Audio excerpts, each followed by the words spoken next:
Hello, my name's Adrian Goldberg and welcome to the Week in Politics on the Byline Times podcast. The Byline Times is what the papers don't say, what radio doesn't report and what telly doesn't tell you. This time our guest is the Labour MP Jess Phillips, the Shadow Minister for Domestic Violence and Safeguarding, along with Byline Times political editor Adam Bienkov. And what a week it has been with the resignation of Liz Truss, the mooted return of Boris Johnson to frontline politics, and the passing of a hugely illiberal public order bill.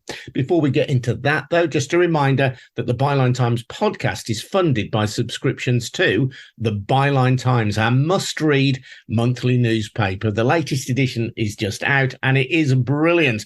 And the print edition has exclusive content that you can't access online. We can report without fear or favour, because there's no billionaire or shadowy corporation telling us what to say. Our funding comes from ordinary subscribers, people like you. So if you can, please subscribe to the Byline Times. You get more details over on our website at bylinetimes.com. That's subscription details, which start at just £3 a month at bylinetimes.com. Welcome then to Adam Bienkov, and first Jess Phillips. Wow, Jess, the week in politics, the week of weeks, I think. I mean, I don't know whether I'm coming or going this week. Things that I did on Monday genuinely feel like a year ago. I walked down and up escalator at Euston and I bumped my car into somebody. I just don't know how the country is coping, frankly. It's been a lot. What do you make of the politics, the resignation of Liz Truss? Not a surprise in some ways, but how do we get to a situation where a Prime Minister is announcing her decision to quit after just 43 days in Downing Street? In hindsight, it doesn't seem like a surprise that she resigned as she did.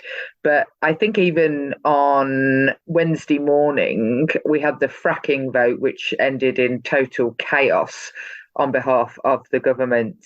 But on Wednesday morning, or even Tuesday evening, I didn't think that we would see her resign by the end of the week. It seemed after Wednesday night and the chaos like she had nowhere to go, whether her chief whip had resigned or not, but was not clear. If you can't even be clear whether you've got the person who's meant to be controlling your party and managing the House of Commons business for you in place or not, you're in total chaos. So it didn't seem surprising after that, but that was only Tuesday night ago. In the last 48 hours, it became incredibly impossible for her to stay. And also the idea that 44 days ago we would have been saying in 43 days the Prime Minister will resign would have seemed shocking. But I think that we got here. I mean, it started a long time ago, didn't it? The sort of degradation of the office of Prime Minister and the office of the Cabinet has been happening for quite some time, as if we degraded the office to the point where it was acceptable for somebody like Liz Truss with all the ideas. It's not like she lied, to be fair to her. She didn't make it clear throughout the leadership contest what she was going to do, to everybody saying it won't work and it's a terrible idea. The fact that it was sort of even allowed to happen in the first place shows the sort of degradation of high office, in my view. Of course, Jess, we have seen previously with the handover of power from Tony Blair to Gordon Brown that Labour can change horses in midstream. I know a lot of Labour MPs now are calling for a general election. What's the difference? I mean, the difference is that it changed hands once, which, of course, the Labour Party didn't call for a general election in the changeover of power from David Cameron to Theresa May, for example. And then even Theresa May to Boris Johnson, I don't recall particularly there being the same fervent calls. But I've been elected for 7 years, and whoever this next person comes in, it will be the 5th Prime Minister in 7 years. And admittedly, we have had a number of elections. The Conservative Party decide when they want an election, it seems, in those years, because Theresa May called there was no reason or particular clamour for the election that she called. She did it out of desire to take a political advantage out of the situation in the Labour Party with Jeremy Corbyn. And then, to be fair to him, the 2019, and this is the last time I'm going to be kind towards Boris Johnson, I think. We were at a stalemate in politics in 2019. So there was sort of a reason, I suppose, for calling the election in 2019. But I've been elected 7 years. I've stood in 3 different general elections. And they have all largely been at the convenience of the Conservative Party rather than what is best for the country. And the Conservative Party can no longer consider the United Kingdom to be its own personal fiefdom to play. The kind of storyline that if a writer were to write it in Game of Thrones, it would be considered to be outlandish. Adam, you've never seen anything like this, have you, in your time as a political correspondent or writer? No, I mean, it's been quite remarkable. And it just seems like everything has been gradually speeding up. We had the sort of the Brexit years, the chaos of that, but it was kind of stretched out over a number of years. And the Johnson's premiership died in 3 years, which until recently seemed like a relatively short period of time. But Truss seems to have managed in about 3 weeks for her premiership to completely implode and are now in it's 6 weeks. So, yeah, it's been quite extraordinary. And as Jess said, the events this week in the House of Commons, people scuffling in the voting lobbies, minister unsure whether it's a confidence vote or not, right up to the last minute. I've never, ever seen anything like that in all the time I've been covering Westminster. Jess, is it true that you saw a Conservative MP being manhandled into the government lobbies during that vote on fracking, which may or may not have been a confidence vote? I should use my language carefully here, but yes, I did see it all. And I wouldn't say manhandled because that does suggest frog-marched is the word I might use, or strong-armed. I've seen some memes on the internet of like people thrown around and stuff. He didn't want to go through, and he went through, and there was a crowd of people around him. There was shouting and swearing, and at one point a member of parliament was shouting at me to shut up, as if it was like, you know, we were in the Queen Vic. It was, yeah, I've never seen anything like it. And bear in mind, I lived through some of the contentious votes, the Brexit votes, where on one occasion it came down to the wire so much that the Speaker of the House had to cast the vote because it was drawn. So it's not like I haven't lived through difficult and contentious votes on matters of war and peace, on matters of our constitution that were really tough. But this was something else. It was chaos. And everyone was just shouting, "Where's the chief whip? Where's the chief whip?" And then the rumour goes round that the chief whip has resigned, and then she hadn't resigned. Honestly, I wouldn't put them in charge of a pot plant. Who did the pushing and who was pushed? Alex Stafford was the MP who, I mean, when I first arrived at the scene, which was, I walked out of the eye lobby where I had been voting, there was a number of MPs actually being like, what's going on? What's going on? We don't know which way to vote because we don't know actually what this vote means, which was entirely decided by the Conservative Party that it might be a confidence vote. The Labour Party did not promote it being a confidence vote. It was a vote about fracking. So there was initially a number of different MPs not knowing what the hell was going on or where they were going, but it became about basically the MP Alex Stafford, the MP for Rother Valley, I think he is.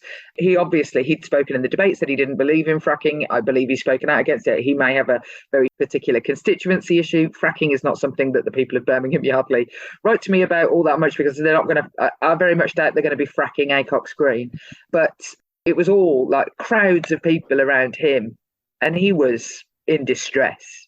Adam, this opens up the possibility now that Boris Johnson might seek to return to frontline politics. And if you read the newspapers that tend to favour Johnson, the suggestion is that there is quite a strong wind behind him. What are you hearing? Well, yes, I mean, he is now the favourite with the bookies, and it does look like he does have momentum among a certain group of Conservative MPs. And if he does make it to that final round, if it does go to the membership, I think he's got an excellent chance of winning it. I mean, from an outsider's perspective, you know, I think it would be utterly bizarre for the Conservative Party to bring Boris Johnson back, you know, just some 3 months after they kicked him out. You know, and remember, they didn't kick him out over some obscure policy difference. You know, this was because they said publicly, you know, dozens of ministers resigned from his government saying that he was unfit to remain in office.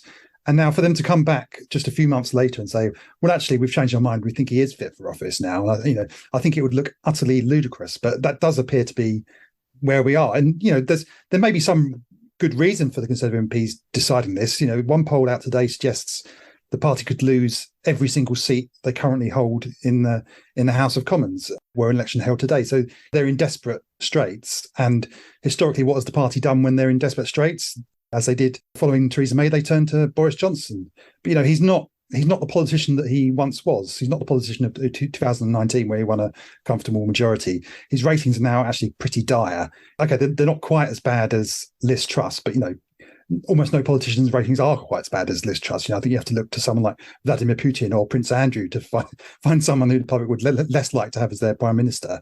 But he's not popular. There was one poll out today by Opinion where they did a runoff between the three likely candidates, and he lost both to Penny Mordaunt and to Rishi Sunak, which suggests that the party is not thinking terribly rationally about this. I mean, it may be the case that he is slightly more effective at getting the party's core vote out than the other two. I mean, so there's some polling that suggests that might be the case, but it's a massive risk. And it's pretty clear from some of the catastrophic polls that are out there for the Conservative Party that the public has fundamentally lost trust with the party. And if you're trying to restore that trust, is it sensible to bring someone back who, when you ask the public, what is the first word that you think of when you think of them, they say liar? It just doesn't seem to me to be the most sensible choice. But, we are where we are. Adam, when people go on long journeys, maybe nervous flyers, who aren't religious, but nevertheless clutch hold of a St. Christopher's medal as an act of superstition for luck, It's almost as though the Tories hold Boris Johnson in that kind of regard. You've been telling me for weeks and weeks and weeks that his personal polling with the nation as a whole is very low. He is no longer popular. He isn't the lucky charm that the Tories once thought that he was. But Conservative members seem to think he is, and some Conservative MPs seem to think he is. Well, the thing is, he never really was. If you actually look at his popularity ratings, they were never great. I mean, he won the 2019 election, and he was actually almost in negative ratings terms then. It was just that Jeremy Corbyn and Labour Party's ratings were worse. He's sort of got this reputation as being a great election winner. But, he won against Jeremy Corbyn, who at the time his ratings were pretty dire. And he won against Ken Livingstone, who, whatever his, achievements early in his career, was pretty much, the public had enough by that point, and he was not the politician he once was. So he's never really been tested in a particularly competitive election before. Jess, what do you make of the possible return of Boris Johnson as Prime Minister? I don't know that there are enough words to express what a ridiculous idea it will appear to the public, and how the fact that it is even being conceived of by members of Parliament at their lowest poll rating ebb. I've seen some scenes this week, and that Liz Truss's premiership is enough to shock you. The idea that members of Parliament, who I often call my colleagues and have to work alongside, would even countenance such a thing makes me think that they not just not fit for office, they've given entire leave of their senses. He was got rid of mere 15 minutes ago. It's like, I cannot even, I thought it was a joke when I first heard it. I was on the Security Bill Committee this week, which the Security Bill Committee, which I think has had 6 security ministers in the time that it's been passing through the Commons, nothing important like our national security or anything like that. And it has lived through many ministers and much mayhem, and we completed it this week. And one of the topics for conversation on the Security Bill Committee was the member for Uxbridge and Ruislip and possible security issues around meetings with ex-KGB colonels. I cannot believe that the Conservative... Actually, I can believe that the Conservative Party would be so stupid. I mean, it would be a gift to the Labour Party, is the truth, but I care considerably more about the safety, welfare, security, both economically and actually of my country. So I find it absolutely flabbergasting. If the answer to the question is Boris Johnson, you've asked the wrong question. The perception is, Jess, that he plays well with traditional working class voters who might otherwise vote Labour in the so-called red wall constituencies of the Midlands and the North. Yeah, that is absolutely the perception. I don't think that that's necessarily an unfair perception. People like famous people, for a start off. Boris Johnson is famous. I think if you were to ask most people in my constituency to pick Penny Mordaunt out of a lineup, they'd probably largely get it wrong. So, I can see that issue, but I don't think that Boris Johnson is particularly popular. I think what Adam says about him being gifted always with delightful opposition he's lucky. I'll give him that. No wonder they think he's a St. Christopher. He's a lucky penny. But we're not even talking about 6 months ago, let alone the Boris Johnson of 2019 or 2016. We are talking about a situation where the Conservative Party, their behaviours, both Boris Johnson and Liz Truss, we wouldn't have Liz Truss without Boris Johnson, is literally hitting every house in my constituency has been negatively affected in some way or another. And I just can't imagine why they wouldn't want an entirely clean break, actually. I think it's a failed experiment allowing either Conservative MPs or Conservative Party members to decide anything for the country. And there's a sort of live polling while I'm sitting on this. What I can see my emails coming in, and every 15 seconds I am currently getting an email from a member of the public calling for a general election. Now, it is flashing as I am talking to you across the screen every 15 seconds at least. Adam, there's been concern voiced this week that so much of the political commentary over recent months has been about the changes at the top of government, but not about the impact of those changes on ordinary people, the massive increase in mortgage payments that many people are facing, not entirely as a result of Kwasi Kwarteng's mini budget, but unquestionably partly as a result of that, the cost of living crisis, the energy crisis.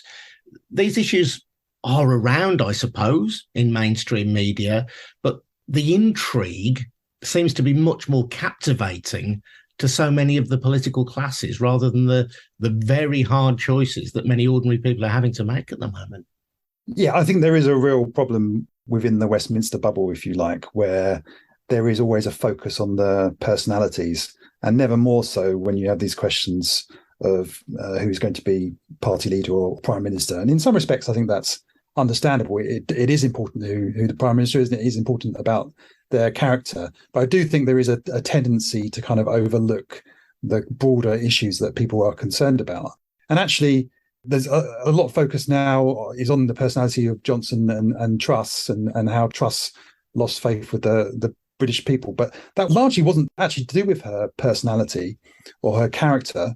It was to do with policy. It was to do with the fact that her economic policy was a disaster, and it was hugely damaging to people's livelihoods, threatened their pensions, added hundreds of pounds to their mortgages, also led to rents going up as well. That was what caused the loss of faith in the Conservative Party and the collapse in the Conservative Party. So for the Conservatives now to think, oh, well, we just need to get a more charismatic politician. Who we got? We got Boris Johnson. Let's just get him back. I think that's entirely missing the point. And the collapse in support for the Conservative Party, it's about issues. It's about the fact that the Conservative Party now are seen, rightly or wrongly, as only serving in the interests of wealthier people, largely because of the tax measures that Truss brought in. But these are policy issues. They're not personality and character issues. I want to draw your attention, Jess, to a tweet by George Monbiot, a very well-respected journalist. And he's been talking about the public order bill that was passed this week, pioneered by Suella Braverman, the then Home Secretary. How quickly we forget. Cruella Braverman, as she has sometimes been tagged. And Monbiot draws attention to the serious disruption prevention orders in the bill. Anyone who has taken part in a protest in England and Wales in the previous 5 years, whether or not they have been convicted of an offence, can be served with a 2-year order forbidding them from attending further protests. Like prisoners on probation, they may be required to report to a particular person at a particular place at particular times on particular days, to remain at a particular place for particular periods, and to submit the wearing of an electronic tag. They may not associate with particular persons, enter particular areas, or use the internet to encourage other people to protest. If you break these terms, you face up to 51 weeks in prison.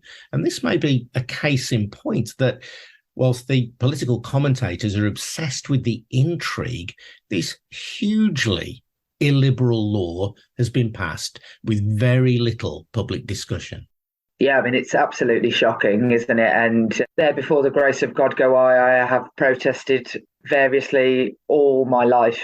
I would undoubtedly, certainly when I was a teenager, have been tagged by this law and been forced to wear an ankle tag. And not even just when I was younger, where, throughout my adult life, I have protested alongside my parents, protested alongside my children. I'm proud to say that this is unbelievable what has been suggested. Now, it hasn't, just to sort of pick up one point, it hasn't been passed. It passed through the Commons. It will now find its way to the Lords, who, whether you agree with the Lords or not, I cannot see that they're going to let this go through. So it will be back to us amended and not able to pass into law, I don't think. So there is some reprieve. But yeah, while the world is watching something else, this is the kind of thing I'd expect in China or Russia. Is there a criticism, Jess, of opposition politicians? Is there a criticism of Labour's leadership for not making more of an issue of this? I mean, I'm grateful to George Monbiot for drawing it to my attention. Is this not the kind of illiberal legislation that opposition parties, Labour included, should really be shouting from the rooftops about? Well, I can understand that criticism, but I think that largely we did. I mean, the clip of Yvette Cooper saying no to this law in the third reading in the Commons of this particular bill has been viewed millions of times. The Labour Party has voted against it at every stage. It's not necessarily in our gift always what sparks interest in the media, and it has been such a circus of late that I'm not entirely sure that there's been bandwidth for pretty much anything else other than economic calamity. And the Labour Party, we have to focus on a huge many things. There is many things that I think that the Conservative government are getting wrong, but the game in town of late has largely been the economics of the situation, as you can understand. Look, I don't think it will pass into law. I think it's a nonsense. Funnily enough, one of the things that Suella Braverman did vote for, the people she doesn't think should be ankle tagged. So she's against that protest, but she did vote for people to be able to protest outside abortion clinics, where many women have said that they found the protests that occur outside there, they find it harassing and offensive. She's fine with that. Don't ankle tag them, but do ankle tag people who are protesting things she doesn't like. And I think I'm right in saying that there is now legislation on its way to ensure that those protests, which are designed to harass and intimidate women going into abortion clinics, the legislation will prevent that now. Well, yes, it has to go through the Lords just like every other part of the bill. To be honest, who even knows whether the bill will ever come back? At the moment, I can't tell you about any piece of legislation with any confidence passing into law, because I don't know who the Prime Minister is. I don't know what their prospectus is going to be. I don't get a say, neither does anybody else. So that was a real victory. And I have to say, more Conservative MPs voted with us on a cross-party amendment around the abortion issue than voted against. So they deserve some credit in that regard, the ones that voted with us with their conscience. But who knows whether that will become law? I can't tell you what will become law anymore, because actually, even if there's a general election in 18 months, legislation takes a huge amount of time to actually get anywhere off the ground. So them even being able to pass any real primary legislation between now and whenever the next election is just seems vanishingly unlikely. And Adam, this points to the real problem of the political upheaval that we have. People might enjoy turning some of the discomfort of the Conservatives into Twitter memes and so on, but it means paralysis for the government. Well, yeah. It means that for the ordinary people of this country who've got urgent, pressing needs, those needs are not being addressed by government. Yeah, I mean, we got used to paralysis in Parliament, the House of Commons, during the Theresa May years when it was a hung Parliament. And when Boris Johnson won an 80-seat majority in 2019, the perception was, well, that's over now. He's got this relatively large majority and he can get through whatever he wants to get through. But that hasn't proven to be the case because the Conservative Party is so incredibly divided, increasingly divided, that even the most basic pieces of legislation and the most straightforward votes are causing problems for the party. Like for instance, the fracking vote this week, which is an opposition day motion, which is normally pretty routine for the government, and it turned into a full-scale farce, which arguably took down the Prime Minister. So yeah, I find it incredibly hard to see how any vaguely contentious piece of legislation is going to get through the House of Commons, whoever becomes the next Conservative Party leader. And if it is Boris Johnson, as the bookies suggest it may well be, then the party is going to be even more divided than they were under Liz Truss. There are going to be a lot of Conservative MPs who are going to be incredibly unhappy about bringing him back and may even decide, as some of them are briefing off of the record and some on the record, decide that they can no longer stay within the party and may either pledge to stand down or even cross the floor to join the Labour Party. So I think, yes, we're heading for a period of real political paralysis over the coming months. Would you expect Conservative MPs to cross the floor to Labour, Jess, if Boris Johnson is re-elected leader? Yes. I don't think I can say any more than that. I think that they'd cross the floor to a variety of independent, standing down, almost some of them with immediate effect, and also some coming to Labour. Yeah, I can totally see that happening. Boris Johnson is a divisive figure in the Conservative Party. That's certainly the case. I think it will cause a permanent split in their party, actually. If it's not Boris Johnson, there's a potential for a split in their party of the sort of ERG wing. You know, one notes Nigel Farage is across my television screen again. When will that not be the case? One hopes one day. There's all sorts of possible fissures and fractions on the horizon. So the idea that even getting to the point where we discuss important legislation, I'm waiting for the Victims Bill, which has been promised to me in every single Queen's speech since the Conservative Party came to power. So that's 12 years I've been waiting for that.